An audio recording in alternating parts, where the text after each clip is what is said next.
सभा अध्यक्ष ओम बिरला ने मंगलवार को बताया कि संसद की कैंटीन में सांसदों और साथ ही अन्य लोगों को भोजन पर दी जाने वाली सब्सिडी अब बंद कर दी गई है।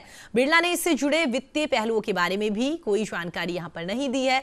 हालांकि सूत्रों से मिली जानकारी के अनुसार सब्सिडी समाप्त किए जाने के बाद से लोकसभा सचिवालय को लगभग सालाना 8 करोड़ रुपए की बचत हो सकेगी। इसके अलावा आपको ये भी बता दें, लोकसभा अध्यक्ष ने बजट सत्र की तैयारियों के बारे में संवाददाताओं से बातचीत करी।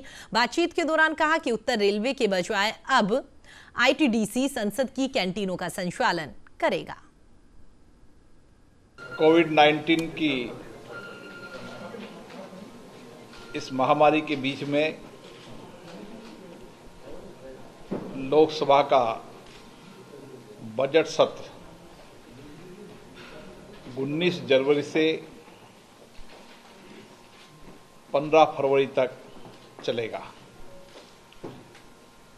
आज इस संबंध में सत्र में आने वाले माननीय सदस्य अपने संवैधानिक दायित्वों को ठीक से निर्वहन कर सके, उनके स्वास्थ्य और सुरक्षा के व्यापक इंतजाम हो,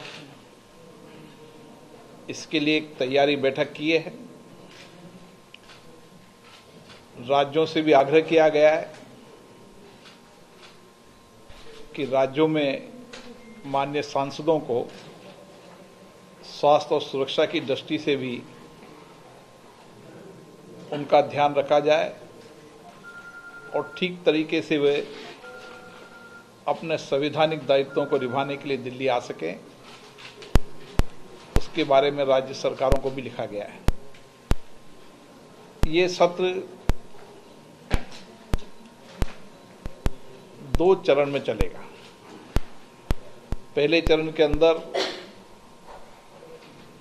जैसा कि मैंने जानकारी दी 12 बैठकें होगी और दूसरा चरण 8 मार्च से 8 अप्रैल जिसमें सदन की 21 बैठकें होगी। हमारी कोशिश है कि सदन सुचारू रूप से चले, सबके सहयोग से चले। हम जनता की अपेक्षा आकांक्षाओं, उनकी बात को सदन के माध्यम से सरकार तक पहुंचा सकें।